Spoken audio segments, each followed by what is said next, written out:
ప్రభునందు ప్రియ సహోదరులారా, కూడి వచ్చిన మీ అందరికీ మన ప్రభువును రక్షకుడైనటువంటి యేసుక్రీస్తు వారి నామున మీ అందరికీ శుభవందనాలు తెలియజేస్తూ ఉన్నాను. మరి ఈరోజు మనం నేర్చుకోబోయే అంశం, కాలంలో సూచనలు మనకు ఏం బోధిస్తున్నాయి. ఈరోజు మనిషికి ఒక రోజు గడవాలని అంటే సమయం అనేది చాలా ప్రాముఖ్యమైనది. కాలం అనేది ఎంత ప్రాముఖ్యమైనదని అంటే, ఏ కార్యక్రమం చేయాలన్నా సరే ఆ కార్యక్రమం సజావుగా, మర్యాదగా, సక్రంగా జరగాలంటే కాలం అనేది, సమయం అనేది చాలా ప్రాముఖ్యమైనది. ఒక పెళ్ళి జరగాలన్నా, అలాగే ఒక ఫంక్షన్ జరగాలన్నా, ఇంకే కార్యక్రమం జరగాలన్నా ప్రతి దానికి ఒక సమయం అంటూ కేటాయించుకుంటారు. పలానా తారీఖు, పలానా సంవత్సరం, పలానా సమయంలో ఈ కార్యక్రమం జరుగుతుందని టైంను మెన్షన్ చేస్తారు. అంటే కాలం అనేది అంత గొప్పదిగా ఈరోజు మనం చూస్తూ ఉన్నాం. మన యొక్క అనుదిన జీవితంలో సమయం అనేది ఒక భాగం. గాలి ఎంత అవసరమో మనిషి జీవించటానికి, ఆహారము ఎంత అవసరమో మనిషి జీవించటానికి, అలాగే కాలం కూడా అంతే అవసరమైంది. రేపు సువార్తకు వెళ్తున్నాం. మరి ఆ సమయం అనేది మీకు చెప్పనట్లయితే మీరు ఎప్పుడు వస్తారు? కొంతమంది ఉదయాన్నే వచ్చేస్తారు, మరి కొంతమంది 10 గంటలకు వస్తారు, లేకపోతే 11 గంటలకు వస్తారు, లేకపోతే 12 గంటలకు వస్తారు. అంటే సమయం అనేది చూసారా, మెన్షన్ చేయడం వల్ల ఆ టైంకి అందరూ హాజరవటానికి వీలవుతుందన్నమాట. అంటే చాలా ప్రాముఖ్యమైనదిగా, ముఖ్యంగా మనిషికి, అలాగే ఈ ప్రపంచంలో కానీ, ఈ ప్రకృతిలో కానీ, ఈ విశ్వంలో కానీ మనం చూసినట్లయితే ప్రతి దానికి కూడా సమయం ఉంది అని అంటున్నాడు. ప్రతి దానికి కూడా కాలం ఉంది అని అంటున్నాడు. అయితే ఈ కాలంలో జరుగుతున్నటువంటి సూచనలు మనం గమనిస్తూ ఉంటాం. కాలంలో జరుగుతున్నటువంటి సూచనలు మనం గమనిస్తూ ఉంటాం.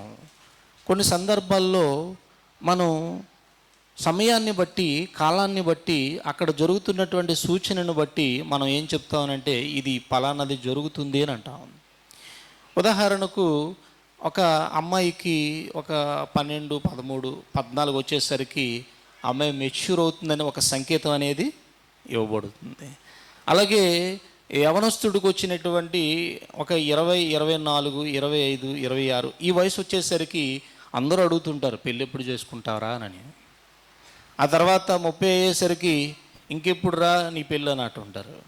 అంటే ప్రతిదానికి సమయం ఉన్నదన్నట్లుగా, ఒక సూచనగా, కొన్నింటికి సూచనలుగా మనకు కనబడుతూ ఉంటాయి కాలం అనేది. అలాగే ప్రతిదాన్ని మనం గమనిస్తూనే ఉంటాం. ఉదాహరణకు చేపల వేటకు వెళ్ళేటటువంటి వారు ఎప్పుడు చేపలు పడతాయో మనకు తెలియదు కానీ వారికి తెలుస్తుంది.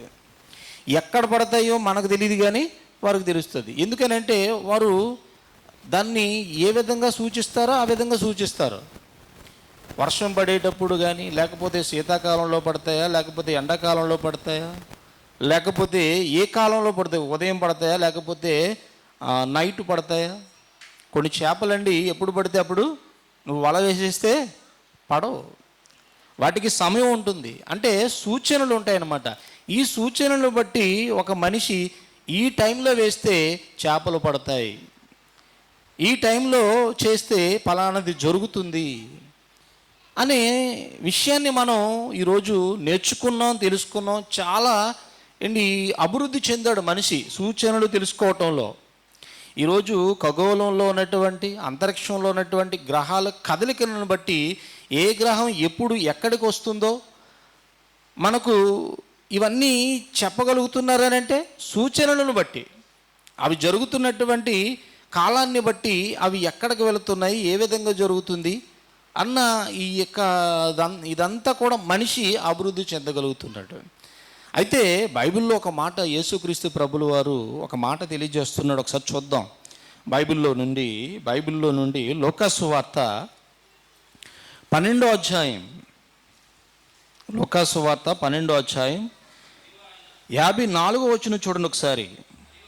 మరియు ఆయన జనసమూహములతో ఇట్లనెను, మీరు పడమట నుండి మబ్బు పైకి వచ్చుడు చూచున్నప్పుడు వాన వచ్చుచున్నదని వెంటనే చెప్పుతారు కదా. ఏంటి, ఇటువైపు పడమర, తూర్పు పడమర, ఇటువైపు మబ్బు పడగానే వెంటనే ఆడవాళ్ళు ఏం చేస్తారు, ఆరబట్టినటువంటి బట్టలన్నీ కూడా తీసేసి లోపల పెట్టేసుకుంటారు. ఎందుకంటే ఆ మబ్బు ఏం సూచనిస్తుంది, వెంటనే 1 గంటలోనో 2 గంటల్లోనో వర్షం వచ్చే అవకాశం ఉంది.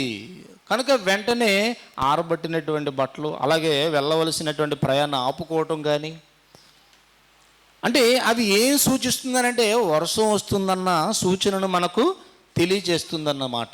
యేసుక్రీస్తు ప్రభులు వారు అదే అంటున్నారు, పడమటి నుండి మబ్బు పైకి వచ్చుడు చూచున్నప్పుడు వాన వచ్చునని వెంటనే మీరు చెప్పేస్తారు కదా. అలాగే జరిగిపోతుంది. మీరు అన్నారు, వెంటనే జరిగిపోతుంది. దక్షిణపు గాలి విసురుడు చూచున్నప్పుడు వడగాలి కొట్టునని చెప్పుదురు, అలాగే జరుగును అని అంటున్నాడు. దక్షిణపు గాలి ఇలా కొట్టగాలే వడగాలి పోస్తుందనని వెంటనే మీరు చెప్తారు కదా, అలాగే జరుగుతుందని అంటారు. అంటే చూడండి, అంటే సూచనలు మనకు ఎలా జరుగుతున్నాయో. ఇంకేమంటున్నాడనంటే యేసుక్రీస్తు ప్రభులు వారు ఏమంటున్నాడనంటే, వేషధారులారా, మీరు భూమి ఆకాశముల వైఖరిని గుర్తింపనెరుగుదురు, ఈ కాలమును మీరు గుర్తింపనరగనేలా అని అంటున్నాడు.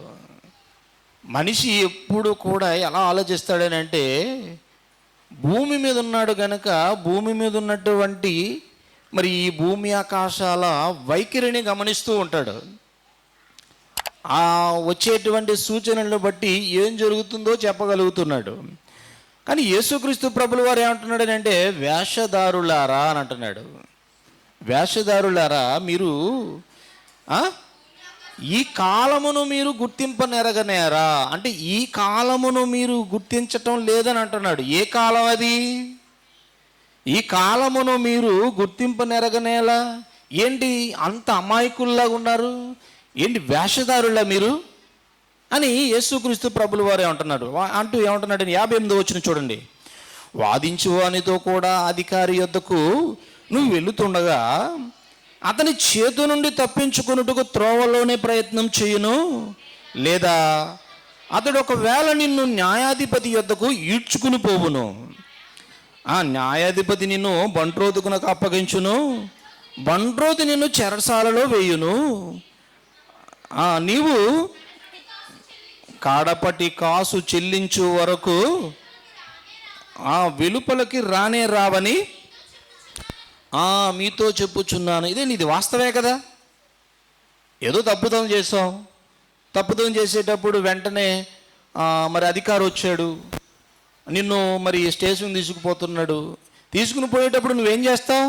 ఇంకా నా పని అయిపోయింది కనుక ఇక్కడే మేనేజ్ చేసుకోవాలని ఏం చేస్తావు నువ్వు? ఆ యొక్క చెర నుండి తప్పించుకోవడానికి, ఆ యొక్క శిక్ష నుండి తప్పించుకోవడానికి తోవలోనే నువ్వేం చేస్తావు అంటే వాడిని క్షమాపణ అడగటమో, లేకపోతే వాడికి లంచం ఇచ్చి, ఈ మధ్యకాలంలో ఏం చేస్తున్నారు, శిక్షను తప్పించుకుంటున్నారు లంచం ఇచ్చి అండి, వాడిని క్షమాపణ అడగటం, ఇలాంటి పనులు చేస్తున్నారు కదా. అయితే ఎందుకు చెప్తున్నాడు ఈ మాట అనంటే, ఎందుకు చెప్తున్నాడనండి, శిక్ష నుండి తప్పించుకోవడానికి ఎంత తెలివి వాడుతున్నావు కదా నువ్వు. లంచం ఇచ్చో, లేకపోతే వాడిని ఏదో బుజ్జగించో, లేకపోతే వాడు కాళ్ళు పట్టుకోనో, లేకపోతే వాడిని బ్రతిమాలో ఏదో చేసి ఆ శిక్ష నుండి తప్పించుకోవడానికి ఎన్నో ప్రయత్నాలు చేస్తున్నావు కదా ఓ మనిషి, ఓ వేషధారి.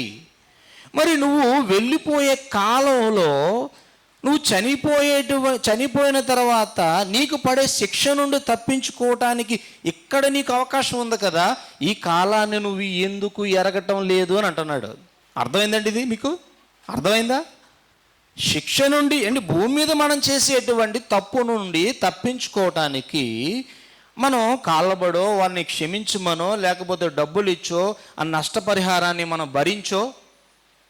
సపోజ్ ఏదో రోడ్డు మీద వెళ్తున్నప్పుడు ఎవరినో గుద్దేశామండి, ఆ గుద్దేసేటప్పుడు వాడు ఏం అడుగుతాడు? నష్టపరిహారం అడుగుతాడు. మరి నా కాలు ఇరిగిపోయింది, మరి నా కాలు బాగు చేస్తావా నువ్వు? మరి నా ఇంటికి మరి పోషణగా ఇంత సహాయం మీరు అందిస్తారా? ఓకే అందిస్తా. నేను అందించినపో నువ్వు ఎవరితో చెప్పుకో అని అన్నావు అనుకోండి, వాడు ఏం చేస్తాడు? సరాసరి పోలీస్ స్టేషన్లో కంప్లైంట్ ఇస్తాడు. వాడు వచ్చి నేను ఏం చేస్తాడు? చెరసాలకు తీసుకుని వెళ్తాడు. తర్వాత శిక్ష పడుతుంది. ఆ శిక్ష పడటానికి, నువ్వు పడకుండా ఉండటానికి నువ్వేం చేస్తున్నావు? మధ్యలోనే కాంప్రమైజ్ అవుతున్నావు. ఆ గుద్దిన వాడి దగ్గరికి వెళ్ళి ఎంతో కొంత ఇస్తానేనని నచ్చ చెప్తున్నావు, తప్పు చేసావు గనక. మరి నీ జీవితంలో నువ్వు చేసేటువంటి తప్పుల నుండి తప్పించుకోవడానికి ఈ భూమి మీద నువ్వు ఏం చేస్తున్నావు? వేషధారి అని అంటున్నాడు ఆయన. ఎందుకంటే నీ కాలం ఎప్పుడు ఇలాగే ఉండదు. ఎప్పుడు కూడా మీ వయసు 25 ఉంటుందా? ఎప్పుడు 25 ఉంటుందా? 26, 27, 30, 40, 50, ఆ తర్వాత అలా పెరిగిపోతూ ఉంటుంది. అంటే నీ కాలం అయిపోతుంది. మరి ఈ కాలమును నువ్వు గుర్తించవా? సూచనలను బట్టి నువ్వేం తెలుసుకోవాలనుకుంటున్నావు? కాలాన్ని బట్టి నువ్వేం తెలుసుకోవాలనుకుంటున్నావు? నీ యొక్క జీవితంలో నువ్వేం చేయాలని అంటే చేయవలసినటువంటి కార్యక్రమం చేయటం లేదు. నువ్వు నీ జీవితంలో చేయవలసినటువంటి కార్యక్రమాన్ని వదిలేసి ఎప్పుడు ఇలాగే ఉంటుందని నువ్వు వెళ్ళిపోతూ ఉన్నావు అనుకోండి, ఎప్పుడో ఒకప్పుడు నీ జీవితానికి స్టాప్ పడుతుంది. తద్వారా తర్వాత నరకానికి వెళ్ళిపోవటం ఖాయం. ఆ శిక్షలోనికి వెళ్లకుండా ఉండాలని అంటే ఇప్పుడు ఏం చేయాలన్నది నువ్వు గమనించాలి. ఎందుకనంటే పిల్లారా, సమాజం ఏమీ బాలేదు ఈరోజు. కాలం ఎలా ఉంది? కాలం ఎలా ఉందండి? మంచిగా ఉందా? కాలం ఎలా ఉందండి? మంచిగా ఉందా? ఈరోజు ఆడపిల్లను బయటకు పంపిస్తే మళ్ళా క్షేమంగా వస్తుందన్న ఆలోచన ఏమైనా మనకు ఉందండి? ఈరోజు ఆ అమ్మాయితో ఎవరో వెళ్ళాలి తోడుగా. ఎందుకండి మా అమ్మాయిని ఆ షాప్ దగ్గరికి పంపించాలని అంటే ఎవరినొకరిని తోడిచ్చి పంపిస్తానండి. ఎందుకనంటే కాలం బాలేదు. ఎవడేం చేస్తాడో తెలియదు, ఏం జరుగుతుందో తెలియదు, ఎక్కడ ఏం జరిగిపోతుందో తెలియదు. అంటే కాలము ఎలా ఉందనంటే అపాయకరంగా ఉంది. చాలా విషంతో కూడినటువంటి కాలం. తిమోతికి రాసినటువంటి రెండో పత్రిక 3వ అధ్యాయం 1వ వచనం చూడండి ఒకసారి. అంత్య దినములలో అపాయకరమైనటువంటి కాలాలు వస్తున్నాయి అని అంటున్నాడు. అంత్య దినములలో అపాయకరమైనటువంటి కాలములు వచ్చుచున్నవి. అంత్య దినములలో అపాయకరమైనటువంటి కాలములు వచ్చుచున్నవి అని అంటున్నాడు. ఏంటి ఇవి అంత్య దినాలే కదా?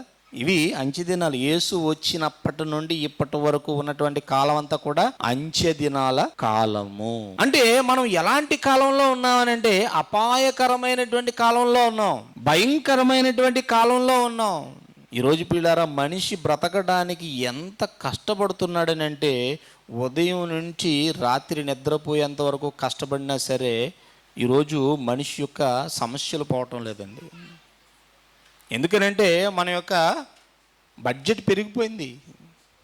ఒకప్పుడు బట్ట ఉంటే చాలు, తిండి ఉంటే చాలు అని అనుకునేవాడు. తిండి కోసం, బట్ట కోసం కష్టపడేవారు, ఇల్లు కోసం కష్టపడేవారు. కానీ ఈరోజు టీవీ కోసం కష్టపడాలి, సెల్ ఫోన్ కోసం కష్టపడాలి, బైక్ కోసం కష్టపడాలి, చెప్పుల కోసం కష్టపడాలి, బట్టల కోసం కష్టపడాలి, తిండి కోసం కష్టపడాలి. తిండి ఏమైనా మామూలు తిండి తింటున్నామండి? చలిదనం తిన్నాం అనుకోండి 10 రూపాయలు అవుతుంది.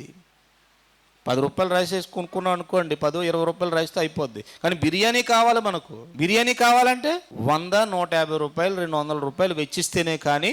అంటే ఎలా ఉందనంటే బడ్జెట్ పెరిగిపోయిందనమాట. ఈరోజు మనిషి బ్రతకడానికి చాలా కష్టపడవలసినటువంటి అవసరత. డబ్బున్న వాడికి విలువ తెలియటం లేదు కానండి, డబ్బు లేని వాడికి అండి నిజంగా నరకం అనుభవిస్తున్నాడండి. 3 పూటలు కదండి, వాడు 1 పూటే తింటున్నాడు. డబ్బు లేనివారండి చాలా ఇబ్బంది పడుతున్నారు. అది అనుభవించే వారికి తెలుస్తుందండి. అనుభవించలేని వాడికి, బాగా కోట్ల రూపాయలు ఉన్నవాడికి ఏం తెలియదు. కనుక ఎలాంటి కాలంలో ఉన్నామనంటే నిజంగా బిడారా అపాయకరమైనటువంటి కాలంలో ఉన్నాం. ఎందుకు ఈ అపాయకరమైనటువంటి కాలాలు రావటానికి గల కారణం ఏంటని మనం ఆలోచిస్తే ప్రకటన గ్రంథం 16వ అధ్యాయం, ప్రకటన గ్రంథం 16వ అధ్యాయం చూడండి ఒకసారి, మొదటి వచనం చూడండి ఒకసారి. మరియు ప్రకటన గ్రంథం 16వ అధ్యాయం మొదటి వచనం, మరియు మీరు పోయి దేవుని కోపముతో నిండిన ఆ 7 పాత్రలను భూమి మీద కుమ్మరించుడని ఆలయములో నుండి గొప్ప స్వరము ఆ 7 దేవదూతలతో చెప్పగా వింటిని అని అంటున్నాడు. ఏంటండి ఆ పాత్రలట ఎలాంటివట? దేవుని కోపముతో, దేవుని యొక్క ప్రేమతో కాదండి. ఆ పాత్రలు ప్రేమతో నిండుకొని ఉండలేవు. ఆ పాత్రలట కోపముతో నిండుకుని ఉన్నాయట. దేవుని కోపముతో నిండుకుని ఉన్నటువంటి 7 పాత్రలు ఉన్నాయి. ఆ పాత్రలన్నింటినీ కూడా భూమి మీద ఉంపేయండి అని ఒక గొప్ప స్వరము ఆలయంలో నుండి దూతలకు ఆజ్ఞాపింపబడ్డాయి. ఆజ్ఞాపింపబడిన వెంటనే అమలు జరిగిపోతుందండి. 3వ వచనం చూడండి ఒకసారి. ఆ 2వ వచనం, అంతటా మొదటి దూత, 2వ వచనం, అంతటా మొదటి దూత వెలుపలకు వచ్చి తన పాత్రను భూమి మీదను కుమ్మరింపగా ఆ క్రూర మృగము యొక్క ముద్ర గల వారికిని దాని నమస్కారము చేయు వారికిని బాధకరమైన చెడ్డ పుండు పుట్టెను. 3వ వచనం, 2వ దూత తన పాత్రను సముద్రములో కుమ్మరింపగా సముద్రము పీనుగ రక్తము వంటిదాయను. అందువలన సముద్రములో ఉన్న జీవ జంతువులన్నీ చచ్చెను. 3వ దూత తన పాత్రను నదులలో జలధారల్లోనూ కుమ్మరింపగా అవి రక్తమాయను అని అంటున్నాడండి. మీరు అలా చదువుకుని పోయారనుకోండి, ఒక్కొక్క దూత చేస్తున్నటువంటి కార్యక్రమం ఏంటంటే, చేస్తున్నటువంటి పని ఏంటనంటే దేవుని కోపముతో నిండుకునేటువంటి ఆ 7 పాత్రలను కూడా భూమి మీద అమలు చేస్తున్నాయండి. అవి కుమ్మరింపగా అనగా ఏదో కుండ తెచ్చుకొని ఆ కుండలో ఏదో వెన్న నెయ్యి ఉందనుకోకండి. ఆ కుండలోనట, ఆ పాత్రలోనట కోపం ఉంది. కోపం ఎలా ఉంటుందండి? పెరుగంటే తెల్లగా ఉంటుంది, అవునా? మరి కోపం ఎలాగ ఉంటుంది? దానికి ఏమైనా రంగు, రుచి, చెక్కదనం ఏమైనా ఉంటాయా? అంటే మనకు దేవుడు ఏం చెప్తున్నాడనంటే రూపకలంకారంగా రాశాడు దేవుడు.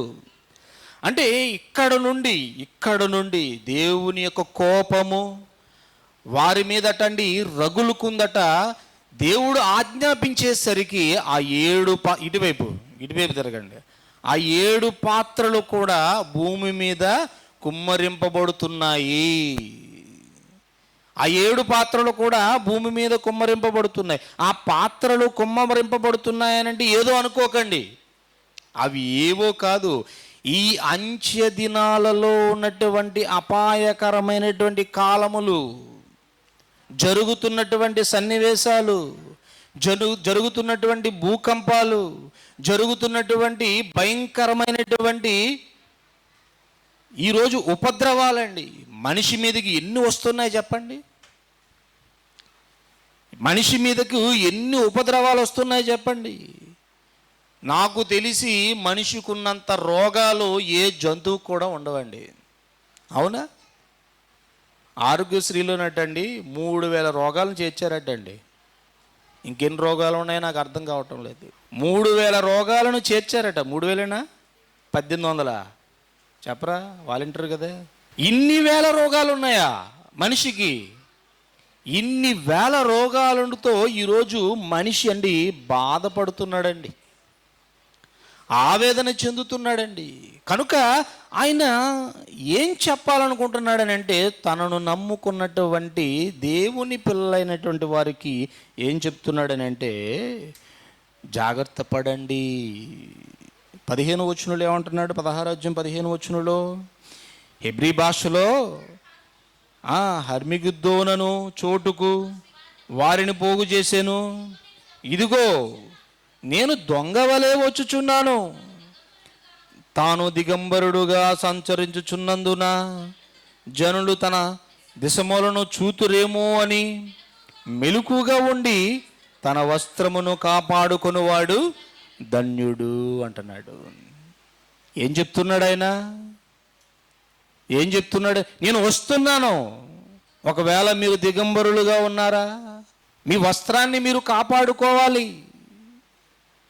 మీ వస్త్రాన్ని మీరు కాపాడుకోవాలి. వస్త్రం అనేది మీ ఒంటి మీద లేదనుకోండి, మీరు అవమాన పాలు అవుతారన్నమాట, సిగ్గునొందుతారన్నమాట.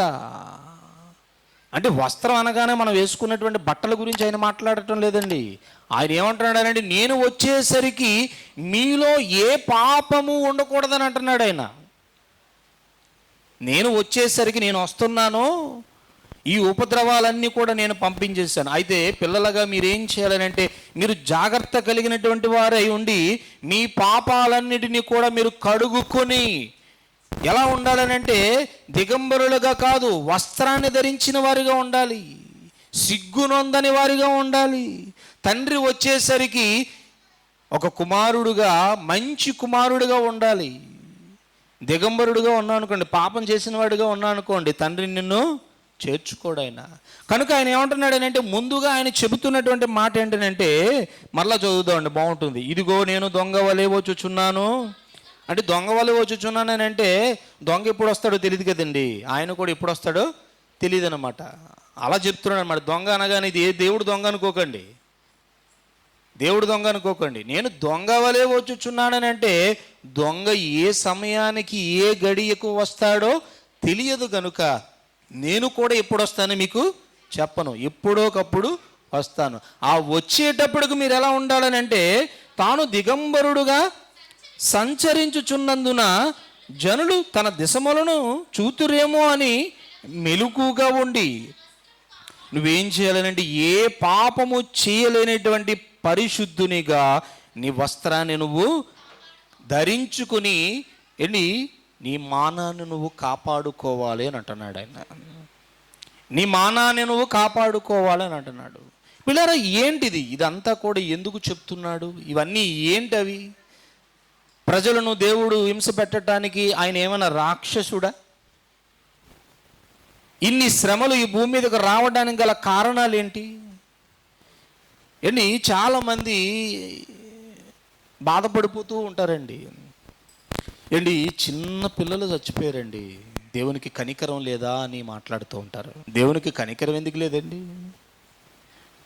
దేవునికి కనికరం ఎందుకు లేదు? పుట్టించింది ఆయనే, వారికి నిత్య జీవాన్ని ఇచ్చింది కూడా ఆయనే. ఏ మనిషిని ఎప్పుడు తీసుకుపోవాలో నువ్వు చెబితే ఆయన తీసుకుపోడాయన. ఇంకా చిన్నపిల్లలు చనిపోయినటువంటి వారు, చిన్నపిల్లలు నిజంగా ధన్యులండి. అంటే మనిషికి ఏమీ తెలియకుండా మాట్లాడతాడు, ఏమీ తెలియకుండా మాట్లాడుతుంటాడండి. ఎందుకంటే మనిషికి అర్థం కావటం లేదు. జరుగుతున్నటువంటి సిచ్యువేషన్స్, ఈ సూచనలన్నిటిని కూడా గమనించే అంత తీరిక ఎక్కడుంది చెప్పండి? ఈరోజు మనిషికి ఎలా అయిపోయాడంటే, బిజీ షెడ్యూల్ అండి. ఉదయం లేచితే పరుగు, ఆ తర్వాత ఏమైనా ఖాళీ ఉంది, కాస్త దేవుని గురించి ఏమైనా ఆలోచన చేద్దాం, అసలు ఈ బ్రతుకేంటి, ఈ జన్మను దేవుడు ఎందుకు ఇచ్చాడనన్న ఆలోచించడానికి సమయం నీకు లేకుండా ఒక మొబైల్ ఒకటి మన చేతుల్లో పడేసింది. ఖాళీ దొరికితే చాలండి, టక్క టక్క టక్క టక్క అని తిరగేస్తూనే ఉంటారు. షార్ట్లు అండ్ రీల్స్. దేవుని యొక్క వాక్యాలు వినే తీరిక లేదు. కనుక పిల్లారా, ఈరోజు సమాజం ఎలా అయిపోయింది అంటే, ఆలోచించే విధానంలో లేదు, కాలాన్ని గమనించే తీరిక అస్సలు లేదండి. ఒక క్రైస్తవుడుగా మనం ఏం చేయాలో తెలుసా? కాలాన్ని అబ్జర్వ్ చేయాలి. మనం దేవుడు మనకి ఈ జీవితాన్ని ఇచ్చాడని అంటే, ఈ జీవితంలో 3 పూటలు తినడానికి దేవుడా అని బ్రతిమాలుకోవటం కాదు. ఈ 3 పూటలు తినడానికి ఆహారం అనేది నువ్వు బ్రతిమాలనే ఇస్తాడు, బ్రతిమాలకపోయినా ఇస్తాడు. అయితే నువ్వు చేయవలసినటువంటి కార్యక్రమం ఒకటి ఉంది, దాన్ని గమనించాలి. వర్షం ఎప్పుడు వస్తుందో చెప్పేస్తున్నావు కదా, వడగాలి ఎప్పుడు వస్తుందో చెప్పేస్తున్నావు కదా, ఎండాకాలం ఎప్పుడు వస్తుందో చెప్పేస్తున్నావు కదా, ఈరోజు టెంపరేచర్ ఎప్పుడు వస్తుందో ఎంత ఉంటుందో చెప్పేస్తున్నావు కదా. మరి ఎందుకు ఈ కాలాన్ని నువ్వు గుర్తించలేకపోతున్నావు? నువ్వు వెళ్ళబోయేటువంటి ఆ శిక్ష నుండి నువ్వు ఎందుకు తప్పించుకోలేకపోతున్నావు? ఈ సూచనను నువ్వు ఎందుకు తెలుసుకోవటం లేదు? ఎందుకు దేవుడు ఇన్ని శ్రమలను ఈ భూమి మీదకు రప్పిస్తున్నాడు? రప్పించడానికి గల కారణం ఏంటి? ఎప్పుడైనా గమనించారండి? ఇందా మనం చదువుకున్నాం, తిమోతికి రాసినటువంటి 2వ పత్రిక 3వ అధ్యాయం 1వ వచనంలోనే, అంత్య దినములలో అపాయకరమైనటువంటి కాలాలు వస్తాయి, నువ్వేం చేయాలనంటే తెలుసుకోవాలి. అయితే ఎందుకు వస్తాయి నువ్వు తెలుసుకోవాలి. ఏంటి, ఎప్పుడైనా తెలుసుకుంటున్నారా? అంత్య దినములలో అపాయకరమైనటువంటి కాలాలు వస్తాయని అన్నాడు. ఎందుకు వస్తాయి? ఎందుకు దేవుడు అపాయకరమైనటువంటి కాలాలను రప్పించడానికి గల కారణం ఏంటి? ఆదాము యొద్దకు హవ్వ యొద్దకు దేవుడు పర్మిషన్ ఇస్తేనే కానీ సర్పము హవ్వ దగ్గరకు రాలేదండి. ఆ పండును తెంపించడానికి, ఆ పండును తినిపించటానికి దేవుని పర్మిషన్ అనేది అవసరం. పర్మిషన్ ఇచ్చాడు కనుకనే హవ్వను మోసగించటానికి సర్పం వచ్చింది. ఈరోజు శ్రమలు కూడా దేవుడు పెట్టాడు కనుకనే వస్తున్నాయి. అది గమనించాలి మనం. అపాయకరమైనటువంటి కాలములు ఎందుకు వస్తున్నాయి అంటే, దేవుని తన పిల్లలను ఈ అపాయకరమైనటువంటి కాలంతో, శ్రమలతోనూ, ఏంటి ఇన్ని ఇబ్బందులతోనూ, ఆకలితోనూ, వీటన్నిటితోనూ దేవుడు ఇబ్బంది పెట్టాలని దేవుడు మనల్ని పుట్టించాడా? ఎందుకైనా మనల్ని ఆయన ఇంత భూమిని చేసి, ఇంత విశ్వాన్ని చేసి మనకిచ్చాడు? మరి ఎందుకు ఇలాంటి శ్రమలన్నిటిని మనం అనుభవిస్తున్నాం? కారణం ఏంటి? కారణం ఏంటనేది మనం తెలుసుకోవాలి. ఏంటో చెప్తున్నాడు చూడండి ఒకసారి. ఎలాగనగా మనుషులటండి స్వార్థప్రియులు, ధనాపేక్షులు, బింకములాడువారు, అహంకారులు, దూషకులు. ఏంటి, మనుషులు ఎలాగున్నారో చెప్తున్నారు. ఇవన్నీ ఉన్నాయో లేదో ఒకసారి చూసుకోండి. ఒకసారి నేను అన్నాను అనుకోండి, మీద నడిపోతారు. బాబు నీ పరిస్థితి బాగాలేదు, మరి ఇలా ఉన్నావు ఏంటని అన్నావు అనుకోండి, ఇంకా అక్కడి నుంచి చూడండి వేరే రకంగా వెళ్ళిపోద్ది ట్రాక్. ఏమంటున్నాడు ఒకసారి చూడండి. మనుషులు ఎలా ఉన్నారట? స్వార్థప్రియులు, ధనాపేక్షులు, బింకములాడువారు, అహంకారులు, దూషకులు, తల్లిదండ్రులకు అవిధేయులు, కృతజ్ఞత లేనివారు, అపవిత్రులు, అనురాగ రహితులు, అతిద్వేషులు, అపవాదుకులు, అజిత్రేంద్రియులు, క్రూరులు, సజ్జన ద్వేషులు, ద్రోహులు, మూర్ఖులు, గర్వాంధులు, దేవుని కంటే సుఖానుభవము ఎక్కువగా ప్రేమించువారు. ఇవన్నీ ఉన్నాయా? ఉన్నాయా లేవా? చాలా వరకు ఉన్నాయండి. అందులో చాలా వరకు ఉన్నాయి. ఏదో ఒకటో రెండో మనలో లేకపోవచ్చేమో, కానీ అంటే ఆలోచించండి, మనుషులు ఎలా ఉన్నారని అంటే కృతజ్ఞత లేని వారిగా ఉన్నారు. ఈరోజు ఉదయం లేచినప్పటి నుంచి రాత్రి నిద్రపోయేంత వరకు కూడా నువ్వు బ్రతకడానికి దేవుడిస్తున్నటువంటి ఆహారాన్ని పట్ల తింటున్నటువంటి నీవు, అనుభవిస్తున్నటువంటి నీవు ఎప్పుడైనా ఆయనకు కృతజ్ఞత తెలియజేశావా? థ్యాంక్స్ చెప్పావా? తండ్రి ఈరోజు నాకు ఆహారాన్ని ఇచ్చినందుకు నీకు ధన్యవాదాలు, నీకు కృతజ్ఞతాస్తుతులని ఎప్పుడైనా తండ్రికి ప్రార్థనలో మీరు వినిపించారా? రోడ్డు మీద వెళ్ళిపోతేనండి, స్టాండ్ ఎవడైనా సరే తీసుకోలేదనుకోండి, భయ్యా భయ్యా స్టాండ్ స్టాండ్ స్టాండ్ అని అంటుంటావు. ఆడు స్టాండ్ తీసేంతవరకు కూడా స్టాండ్ అని అంటావు. ఆడేమంటాడనంటే థ్యాంక్స్ భయ్యా అని అంటాడు. ఏంటది? స్టాండ్ తీసుకోలేదని తీయమని చెప్పినందుకు థ్యాంక్సా? గ్లాస్ మంచినీళ్ళు ఇచ్చామనుకోండి, థ్యాంక్స్ అండి అని అంటారు. గ్లాసు మంచినీళ్ళు ఇచ్చినందుకు థ్యాంక్సా? ధన్యవాదాలా? మరి దేవుడు నీకు బ్రతకడానికి రోజంతా కూడా ఆక్సిజన్ ఇస్తున్నాడే. ఈరోజు నేను బ్రతకడానికి అన్ని వసతులు నాకు ఇచ్చావు తండ్రినని ఎప్పుడైనా ప్రార్థనలో మీరు జ్ఞాపకం చేసుకున్నారా? కనీసం ప్రార్థన చేస్తున్నారా? ఉదయం లేచేటప్పుడు తండ్రి ఈరోజు నేను బ్రతకడానికి నాకు ఆహారాన్ని, నాకు జీవాన్ని నాకు ఇవ్వడానికి సహాయం చేయండి అని ఎప్పుడైనా రిక్వెస్ట్ చేసి అడిగారండి మీరు? అంటే మీలో ఏమి లేదు, ఏమి లేదు, కృతజ్ఞత లేదు. కృతజ్ఞత లేదండి. దేవుణ్ణి నమ్ముకున్న వారికి లేదు, దేవుని నమ్ముకోలేని వారికి లేదు. దేవుడు లేడనే వాడికి కూడా అస్సలు లేదండి. ఏంటంటే ఎందుకు రాదు సూర్యుడు అని అంటున్నాడండి. ఎందుకు రాదు ఈరోజు సూర్యుడట, ఎందుకు రాదు వర్షం అట, ఎందుకు రావు ఎండలట. ఇలా రావడానికి గల కారణం ఏంటో తెలుసా? దేవుడు నీ మీద ఇంకా తన ప్రేమను చూపుతున్నాడు. కానీ ఈరోజు పిల్లారా మనిషి ఎలా ఉన్నాడో చూడండి, కృతజ్ఞత లేనివాడుగా ఉన్నాడు. కృతజ్ఞత లేనివాడుగా ఉన్నాడు. పిల్లారా ఈరోజు మనిషి ఎలా అయిపోయాడనంటే క్రూరుడుగా అయిపోయాడండి, మూర్ఖుడుగా అయిపోయాడండి. కాపాడవలసినటువంటి డాక్టర్ ఏం చేస్తున్నాడు ఈరోజు? 6 ఏళ్ల పాపనటండి మానభంగం చేసేటండి ఒక డాక్టర్. 6 సంవత్సరాల పాపలో ఏముంటుందండి? చూడండి, ఏంటి అర్థం కావటం లేదండి. ఆర్థిక నేరాలు, ఘోరాలు, ఎన్ని దొంగతనాలు, ఎన్ని అగత్యాలు సమాజంలో చూడండి. రోజు ఉదయాన్నే మీరు పేపర్ చదివారనుకోండి, నేరాల లిస్టు ఒకటి ఉంటుందండి, paper list.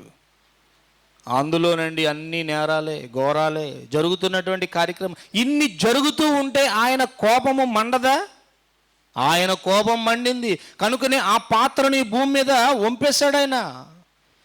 Step by step జరుగుతూనే ఉంది. ఇక్కడ జరుగుతున్నటువంటి 7 పాత్రలను కూడా దేవుడు ఈ భూమి మీద వంపేశాడండి. తన ఉగ్రత గల పాత్ర. ఈ ఉగ్రత గల పాత్ర నుండి నువ్వు తప్పించుకోవాలనంటే నువ్వు కాలాన్ని, సూచనలను తెలుసుకోవాలి,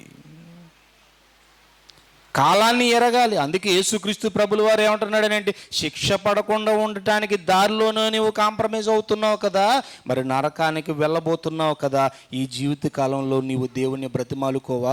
వేషధారి అని అంటున్నాడు. అది అందుకే వేషధారి అన్నాడు, ఊరికినే అనలేదు ఆయన. వేషధారిని ఎందుకు అన్నాడు ఆయన? నీ కాలమును నువ్వేం చేయాలి? గుర్తెరగాలి, నువ్వు తెలుసుకోవాలి. దేవుడు ఎన్ని చెప్పాడండి మనకు, ఎన్ని చెప్పాడండి మనకు. మత్తయి సువార్త ఒకసారి చూడండి. ఈరోజు పిల్లారా సేవకులు ఏంటి, లోకంలో ఉన్నటువంటి వారిని పక్కన పెట్టండి, లోకంలో ఉన్నటువంటి వారిని పక్కన పెట్టండి. ఈరోజు సేవకులు కూడా ఎలా ఉన్నారు? ధనాపేక్ష కలిగిన వారై ఉన్నారు, ధనాపేక్ష కలిగిన వారై ఉన్నారు. కేపాల్ ఏం కావాలటండి? ఏం కావాలట? ఒకప్పుడు అటండి అతను మెసేజ్ చెప్తే అమెరికాలో 14 లక్షల మంది హాజరయ్యారటండి. 14 లక్షల మంది హాజరయ్యారట.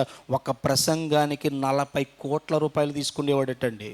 ఒక ప్రసంగానికి 40 కోట్ల రూపాయలు. అప్పుడు కేపాల్ అండి పీస్ మిషన్ అనే ఒక ఆర్గనైజర్ని స్టార్ట్ చేశాడు. ఈ బీజేపీ ప్రభుత్వం లేకపోతే వైసీపీ అది అప్పుడు కాంగ్రెస్ ప్రభుత్వం వచ్చిన తర్వాత ఏం చేశారంటే దాన్ని క్యాన్సిల్ చేశారు. దాన్ని ఎలాగైనా రప్పించుకోవాలంటే పవర్ కావాలి, పవర్ కావాలనంటే రాజకీయంలో ఉండాలి. ఎక్కడికి వెళ్ళిపోతుంది చెప్పు? ఎక్కడికి వెళ్ళిపోతున్నాడు చెప్పండి? ఈరోజు సేవకుడు కూడా ఎలా తయారయ్యాడనంటే డబ్బు డబ్బు డబ్బు. ఏంటి 100 మంది ఉంటే సరిపోరటండి, 1000 మంది ఉండాలంట సంఘంలో. ఎందుకు? ఆ 1000 మందిలో 300 మంది తాగుబోతులుగా ఉన్నారు కదా, వారిని ఎప్పుడైనా పలకరించి వారిని సరిచేసావా నువ్వు? ఎప్పుడైనా వారి ఇంటి దగ్గరికి వెళ్ళి, బాబు ఎందుకు తాగుతున్నావు, నీ వలన క్రైస్తవ్యం అవమానం చెందుతుంది, ఈ విధంగా పాడేయకూడదు, ఈ విధంగా బ్రతకకూడదు, ఇది క్రైస్తవులకు తగదనని నువ్వు ఎప్పుడైనా 1000 మందిలో తాగుబోతుల దగ్గరికి వెళ్ళావా? ఆలోచించు, వారిని మార్చావా? ఎందుకనంటే 1000 మంది ఎందుకు కావాలని అంటే ప్రెస్టేజ్ అనమాట. ఈరోజు లోకంలో ఏముందనంటే 1000 మంది ఉండే పాస్టర్ని ఒకలా చూస్తున్నారు, 10 మంది ఉండే పాస్టర్ని ఒకలా చూస్తున్నారు. అంటే వారు చూస్తున్నారు కదా అని మనమేమో ఈరోజు 10, 100, 1000 పెంచుకోవడానికి ఈరోజు ప్రయత్నం చేస్తున్నామే. కానీ ఆ ఉన్న 10 మందిని పరలోకానికి చేర్చేటువంటి మార్గాన్ని, వాక్యాన్ని వారికి ఏమన్నా చెబుతున్నావా? బోధిస్తున్నావా? ఇవి ఉన్నాయండి ఈ సంఘాల్లో? ఉన్నాయా? లేవు. అందుకే అంటున్నాడనంటే రేపటి రోజున తండ్రి అయినటువంటి దేవుడు తన కుమారుడైనటువంటి యేసుక్రీస్తు ప్రభుల వారు వేవేల దూతలతో ప్రత్యక్షమైనప్పుడు, నేను రాబోతున్నాను కదా దొంగవలే, ఎప్పుడు వస్తానో నేను తెలియదు కదా, అప్పుడు వచ్చేటప్పుడు నువ్వు ఎలా ఉండాలి? దిగంబరుడుగా కాదు, సిగ్గునొందని వానిగా వస్త్రాన్ని ధరించుకుని వాని వలె కనబడాలి. ఏంటి అలా ఉన్నావా మనం ఈరోజు? మేడుపండు చూడు మేలుమయ్యుండు, పొట్టవిప్పు చూడు, అలా ఉన్నారండి. ఎవరిని కదిలించినా సరే ఎందుకు ఎలాగైపోతుంది? నీ కాలాన్ని నువ్వు గుర్తించటం లేదా? నీ కాలాన్ని నువ్వు తెలుసుకోవటం లేదా? నీ కాలాన్ని నువ్వు ఎందుకు సూచించలేకపోతున్నావు? దేవుడు వచ్చి ఆ కాలానికి నువ్వు ఎలా ఉండబోతున్నావు? నువ్వు ఎలా దేవునికి కనబడాలనుకుంటున్నావు? దేవుడు ముందుగానే చెప్పాడు కదా ప్రకటన గ్రంథంలో, ఇదిగో 7 పాత్రలను కూడా నేను భూమి మీద పడేశాను. అవి జరగవలసినటువంటి కార్యక్రమాలన్నీ చేసేస్తుంటాయి. మోసం చేయనని ప్రేరేపిస్తుంది, అబద్ధం ఆడు అని ప్రేరేపిస్తుంది. ఎందుకంటే సమస్య లాంటిది. ఆ సమస్యలలో నుండి, ఆ సమస్య నుండి నువ్వు తప్పించుకోవడానికి ఒక క్రైస్తవుడిగా నువ్వేం ఆలోచిస్తున్నావు చెప్పు? ఈరోజు డబ్బు అవసరమే, కానీ ఆ డబ్బు నిన్ను మోక్షానికి నడిపించాలే కానీ నరకానికి నడిపించకూడదు. మోక్షానికి నడిపించాలి. కానీ పిల్లారా, ఈరోజు ఎలా అయిపోతున్నారు అని అంటే, ఇక్కడ తిమోతికి రాసినటువంటి పత్రికలో ఉన్నటువంటి అన్ని లక్షణాలు కూడా ఈరోజు మనం చూస్తూ ఉన్నాం. మనుషుల్లో మనం చూస్తూ ఉన్నాం. స్వార్థం అండి. ఎంత స్వార్థం అని అంటే, ఆ మధ్యకాలంలోనండి మేము సువార్తకు ఒక 4-5 గ్రూపులు వెళ్ళామండి. వాళ్ళు పాంప్లెంట్ తెచ్చారు, వీళ్ళు పాంప్లెంట్ తెచ్చారు. మన పాంప్లెంట్ ఇలా వెళ్ళగానే మన పాంప్లెంట్ ఇలా పడేసి వాళ్ళు పాంప్లెంట్ పంచుతున్నారండి. ఏంటి ఇది? పోనీ ఏదో పాంప్లెంట్ అబ్బాయి దగ్గర చేరుతుంది కదేనంటే, అబ్బాయి మన పాంప్లెంట్ చేరకూడదట, వాళ్ళ పాంప్లెంట్ చేరాలట. పిల్లలు వచ్చి నా దగ్గర చెప్పేటప్పటికి నేను విసిపోయాను అనమాట. అంటే ఏంటిది? స్వార్థం. చేస్తున్నటువంటి పనిలో స్వార్థమా? ఎందుకే మనం ఇంకా దేవునిలో ఉండేది చెప్పండి. మత్తయి సువార్త 6వ అధ్యాయం 31వ వచనం. మత్తయి సువార్త 6వ అధ్యాయం 31వ వచనం. కాబట్టి ఏమి తిందుమో, ఏమి ధరించుకుందుమో, ఏమి త్రాగుదమో, ఏమి ధరించుకుందుమో అని మీరు చింతించకండి అని అంటున్నాడు. ఎవరైతే తన యొక్క వద్దకు వచ్చారో, తన మాటలను ఆకర్షించి ఎవరైతే వచ్చారో వారితో చెబుతున్నటువంటి మాటలండి ఆయన. రేపటి దినమును గూర్చి మీరు చింతించకండి. ఏమి తిందుమో, ఏమి ధరించుకుందుమో, ఏమి త్రాగుదమో మీరు అస్సలు ఆలోచించవలసినటువంటి పని లేదు. ఎందుకనంటే ఏ దినాన్న నీకు ఏమి ఇవ్వాలో నేను డిసైడ్ చేశాను. నేను పాస్టర్ గారండి, ఆ మధ్యకాలంలో ఈ ప్రభుత్వాలు మారిన తర్వాత ఫారిన్ నుండి వచ్చేటువంటి ఫండ్స్ అనేది మన ఇండియాకు రాకుండా ఆఫ్ చేశారండి వాళ్ళు. అయితే ఈ ఆఫ్ చేసే ప్రాసెస్లో కోట్ల రూపాయలు ఏమైనాయి అంటే బ్యాంకుల్లో ఉండిపోయినాయి. అంటే వచ్చేసే బ్యాంకులో పడిపోయి, కాకపోతే ఏంటంటే అందవలసినటువంటి మనిషికి అందలేదన్నమాట. అయితే ఇప్పుడు ఆ డబ్బులను ఎలాగైనా మన దగ్గరికి తెచ్చుకోవాలి. కనుక ఏంటనంటే ఇప్పుడు ఆ అధికారికి లంచం ఇవ్వాలి. ఏం చేయాలి అధికారికి? ఎందుకంటే అధికారుల మధ్య లంచం ఇస్తే ఏం చేస్తారు? వాళ్ళు చేయవలసినటువంటి పనులు చేస్తారు. కానీ ఒకటండి, వీళ్ళు ఏం చేశారని అంటే మనలో ఉన్నటువంటి మన బీఓఏ సభ్యుడు ఒకడేం చేశాడో తెలుసా? ₹1,00,00,000 ఫండ్ ఉండిపోయిందండి. ₹1,00,00,000 50 లక్షలు. కానీ అయితే 10 లక్షలు కట్టండి, మీకు ఏదోలాగా దాన్ని మీకు బ్యాంకుల్లో చేరవేస్తానని వాడు అధికారి చెప్పేసరికి ఆయన ఏం చేశాడనంటే, ₹1,00,00,000 వస్తాయి మనకు, 50 లక్షలు, ₹1,00,00,000 వస్తాయి, 10 లక్షలు కట్టమని అన్నాడు. కనుక మరి నా దగ్గర డబ్బులు లేవు, నీ దగ్గర ఒక 5 లక్షలు ఇవ్వనంటే, మన సభ్యుల్లో ఉన్నటువంటి ఒకడు ఏం చేశాడంటే 5 లక్షలు ఇచ్చేసాడండి. ఈ 5 లక్షలు వాడి దగ్గర ఉన్నటువంటి 5 లక్షలు, ఈ 10 లక్షలు కూడా వాళ్ళకు ఇచ్చేశారు. ఈ ప్రాసెస్ జరుగుతుంది, అయిపోయినాయి, అంతే. ఆ 10 లక్షలు పోయాయి, మళ్ళీ రాలేదండి అవి.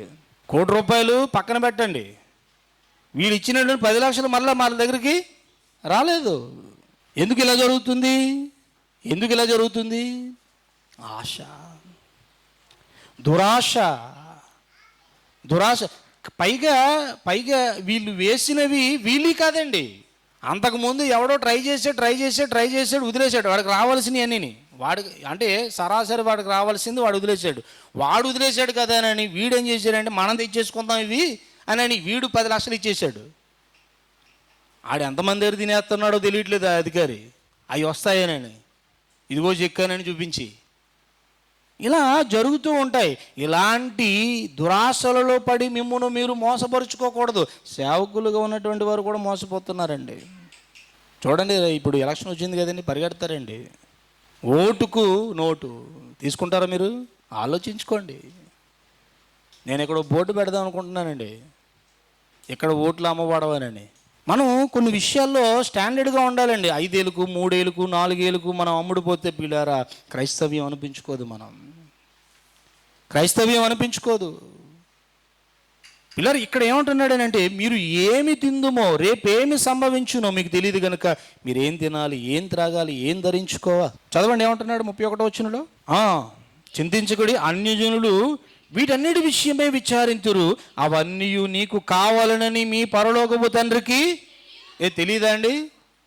పొద్దున్నే టిఫిన్ బాక్స్ కడుతుంది అమ్మ, లంచ్ బాక్స్ కడుతుంది అమ్మ, నువ్వు స్నానం చేసిన వెంటనే నీ బట్టలు తీసి పెడుతుంది అక్కడ అమ్మ. ఎందుకు?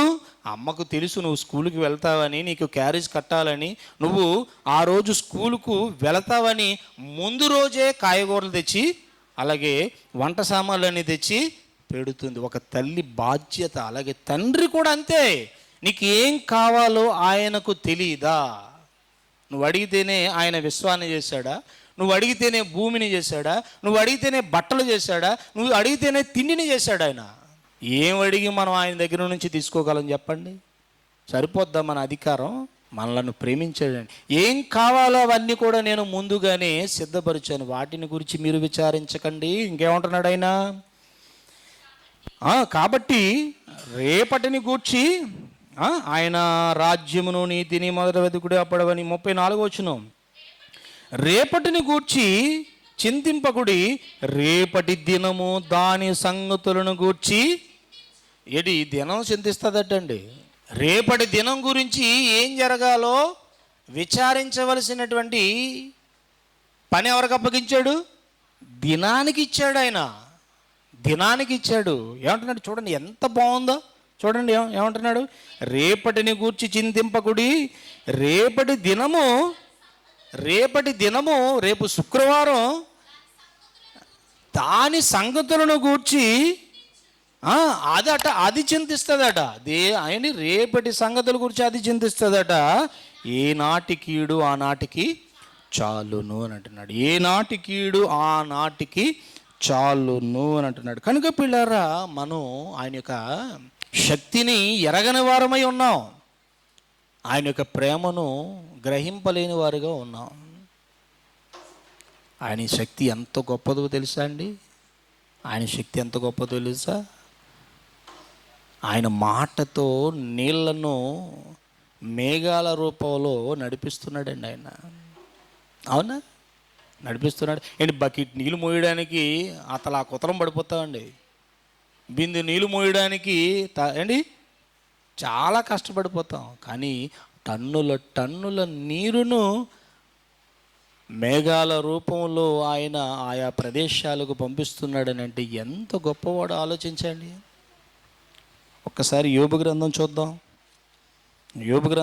ఆయన శక్తి, ఆయన ప్రభావం కేవలం మనం తెలియకయే ఆయన గొప్పతనాన్ని ఎరగని వారంగా ఉన్నామండి. 37వ అధ్యాయం, యోబు గ్రంథము 37వ అధ్యాయం 13వ వచనం.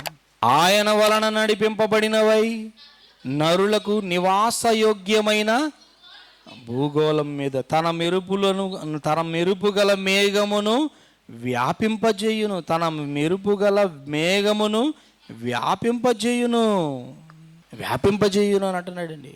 అంటే తన మేఘాన్ని ఎలా చూసారా? ఆయన మేఘములో ఏంటి వర్షాన్ని ఇన్ని టన్నుల లక్షల టన్నులటువంటి ఈ వాటర్ని బంధించటం ఏంటండి? ఇది గొప్ప శక్తి కాదా? మన కళ్ళ ముందు కనబడుతున్నటువంటి ఒక సూచిక క్రియ కాదా?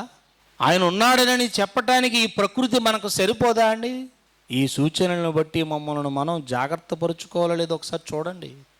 ఈ సూచనలను బట్టి మనం ఏం చేయాలంటే ఆయన గొప్పదనాన్ని తెలుసుకోవటమే కాదు, కాలమును ఎరిగి మనం ఏం చేయాలి? నిద్ర మేలుకోవాలి. రోమిల్ రాసిన పత్రికలో ఉంటుంది. కాలమును ఎరిగి చూడండి 13వ అధ్యాయం 11వ వచనం. 13వ అధ్యాయం 11వ వచనం. మరియు మీరు కాలము నెరిగి నిద్ర మేలుకొను వేళ అయినదని తెలుసుకొని అలాగున చెయ్యండి అని అంటున్నాడు. అలాగున చెయ్యండి అని అంటాడు. మరియు మీరు కాలము నెరిగి నిద్ర మేలుకొని వేళ అయినదని తెలుసుకొని అలాగు చేయండి. ఏమంటున్నాడు? మనము విశ్వాసులమైనప్పటి నుండి కంటే ఇప్పుడు రక్షణ మనకు మరీ సమీపముగా ఉన్నది. మేలైన విషయాలను మనం ఆలోచన చేయాలి.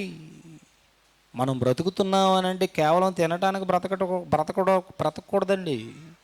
తినటానికి బ్రతకడం కాదు, దేవుని పని చేయడానికి, దేవుని యొక్క కార్యక్రమాలను ఆలోచన చేయడానికి, మేలైనటువంటి సంగతులను యోచించటానికి మనం బ్రతుకుతున్నాం. ఏం చేయాలి, ఏ మంచి కార్యక్రమం చేయాలి, ఏ సత్క్రియ చేయాలి, ఏ విధంగా మనం దేవునిలో ఉండాలి, ఇవి ఆలోచించాలండి. ఇవి చేయడానికి మనం ముందు ఉండాలి. లేనట్లయితే ఇందా మనం యోబు గ్రంథం చదువుకున్నాం కదా, 37వ అధ్యాయం 12వ వచనంలో ఏమంటున్నాడు? ఆయన వలన నడిపింపబడినవై నరులకు నివాసయోగ్యమైన భూగోళము మీద మెరుపులను మేఘములను సంచారము చేయును. ఆయన వాటికి ఆజ్ఞాపించున్నది యావత్తునవి నెరవేర్చును. ఆయన ఏం చెబుతాడో చేస్తుందటండి. ఏం చేస్తుంది ఆయన? శిక్ష కొరకే కానీ, తన భూలోకము కొరకే కానీ, కృప చేయుటికే కానీ ఆయన ఆజ్ఞాపించిన దానిని అవి నెరవేర్చును. మేఘాలు వస్తున్నాయనంటే అవి ఎందుకు వస్తున్నాయి? వర్షాలను కురవటానికి వస్తున్నాయి, కానీ అందులో మనుషులను శిక్షించటానికి వస్తాయట, మేలు చేయడానికి వస్తుందట. ఎన్ని చెప్పాడండి? భూలోకము కొరకు కూడా వస్తుందట చెప్తున్నాడు ఆయన. ఈరోజు పిల్లారా పొలాలను వేసుకుంటారండి, పంట వేసుకుంటారు. ఆ పంట దగ్గరికి వచ్చేసరికి కొంతమంది బోరును ఏడుస్తారండి. ఎందుకనంటే వర్షం వచ్చి ఆ యొక్క పంటనంతటిని కూడా తుడిచిపెట్టిందని అంటారు. ఎందుకు? శిక్షించడానికి. తన మేఘాలను ఎలా వాడుతున్నాడో చూడండి.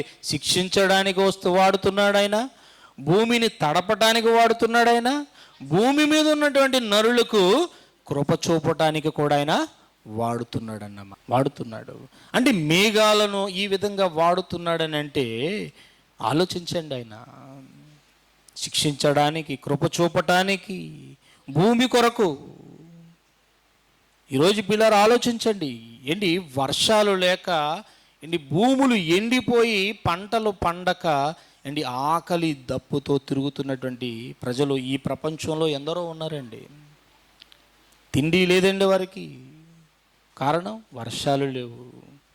ఉంటే అతివృష్టి, లేకపోతే అనావృష్టి. పడితే ఎక్కువ పడిపోతున్నాయండి వర్షాలు.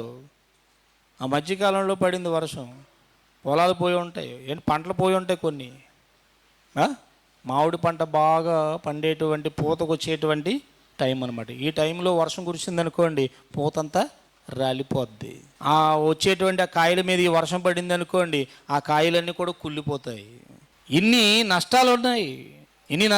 ఇన్ని నష్టాలు జరగడానికి గల కారణం ఏంటనండి పిల్లారా?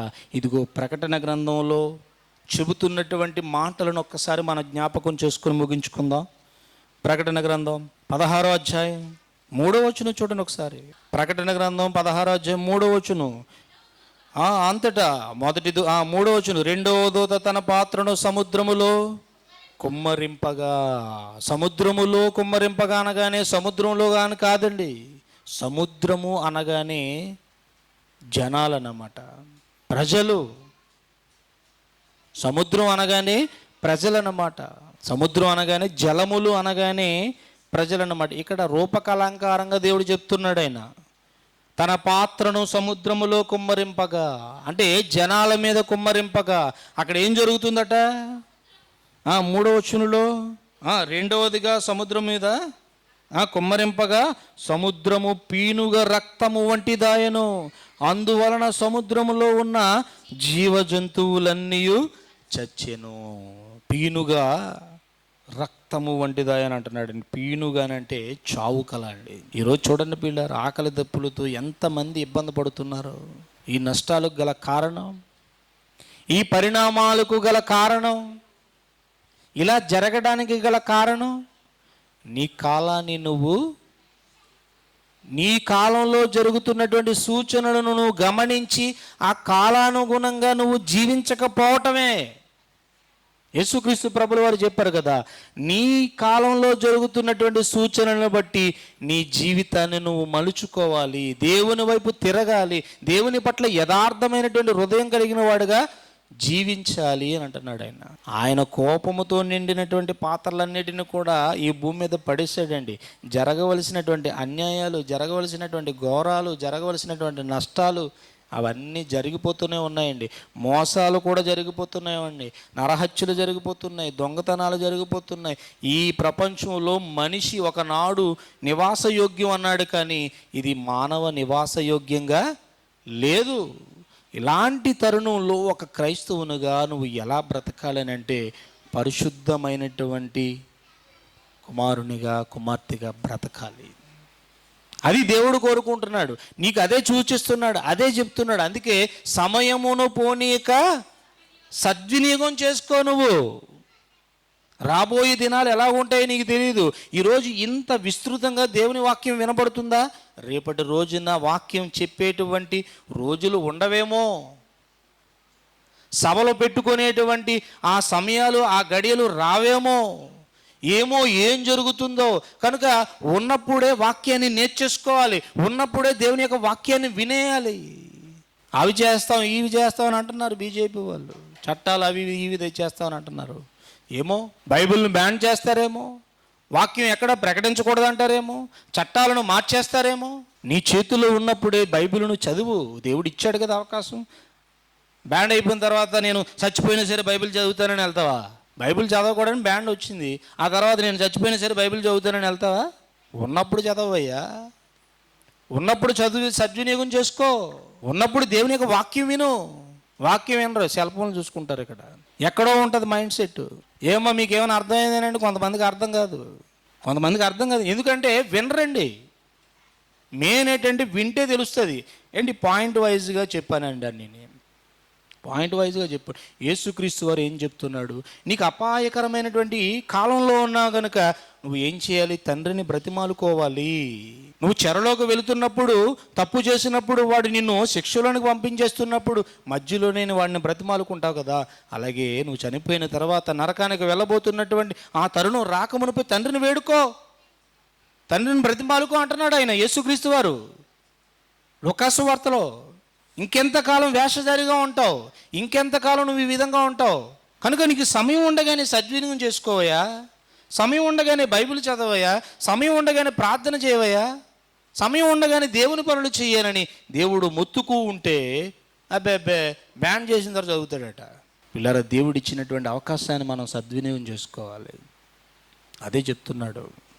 కాలంలో సూచనలు మనకేం బోధిస్తున్నాయి అని అంటే, జరుగుతున్నటువంటి పరిణామాలన్నిటిని ఒక్కసారి అబ్జర్వ్ చేయండి. నిద్రపోయేటప్పుడు నేను ఎక్కువగా న్యూస్ చూస్తూ ఉంటానండి. ఎందుకనంటే అసలు దేశంలో ఏం జరుగుతుంది, ఎక్కడ ఏ విధంగా మాట్లాడుకుంటున్నారు, ఎక్కడ ఏ డిబేట్లో ఏ విధంగా మాట్లాడుతున్నారు, ఇవన్నీ నేను ఎక్కువగా వింటూ ఉంటానండి. ఎందుకో తెలుసా? అబ్జర్వ్ చేయాలి. రానున్న కాలంలో మనకి ఏం జరగబోతుందోనని. మీ వాక్యాలన్నిటిని ఏం చేసేయాలి? మీరు భద్రం చేసేసుకోవాలి. మీరు రాసుకున్నటువంటి బుక్స్ అన్నీ కూడా భద్రం చేసుకోవాలి. ఇదేంటండి ఇప్పుడే ఉపద్రవం వచ్చినట్టు చెప్పేస్తున్నాడు అని అనుకుంటున్నారా? ఏమో అండి, ఏం జరుగుతుందో తెలియదు. కనుక మెలకువగా ఉండి మనం దేవుణ్ణి వెంబడించాలి. ఈ సూచనలన్నీ కూడా ఏం చెప్తున్నాయనంటే పిల్లారా, రానున్న కాలం అంతా కూడా దొడ్డ కాలం, బాధించే కాలం. ఇంత విస్తృతంగా దేవుని యొక్క వాక్యం బోధింపబడింది, ప్రకటింపబడినప్పుడు ఆ వాక్యాన్ని మనం వినాలి, దాన్ని మనం స్వీకరించాలి. ఇప్పటికైనా మన యొక్క మనసులో మారకపోతే మార్చుకోవాలండి. అపాయకరమైనటువంటి దినాలు ఎందుకు వచ్చాయనంటే వారు అలా ఉన్నారు కాబట్టి. ఒకవేళ మనం కూడా ఆ విధంగానే ఉన్నాం అనుకోండి, ద్రోహిగా, ధనాపేక్షకుడిగా, లేకపోతే ఏంటి రకరకాలుగా చాలా చెప్పాడు కదండి బైబిల్లో. దురాశ కలిగిన వాడుగా, ద్వేషం కలిగినటువంటి వాడుగా, ఇవన్నీ క్యారెక్టర్లు మనలో ఉన్నాయనుకోండి, మనకు కూడా అపాయకరమైనటువంటి కాలాలు సంభవిస్తాయి. ఓకే, ప్రార్థన చేసుకుందాం.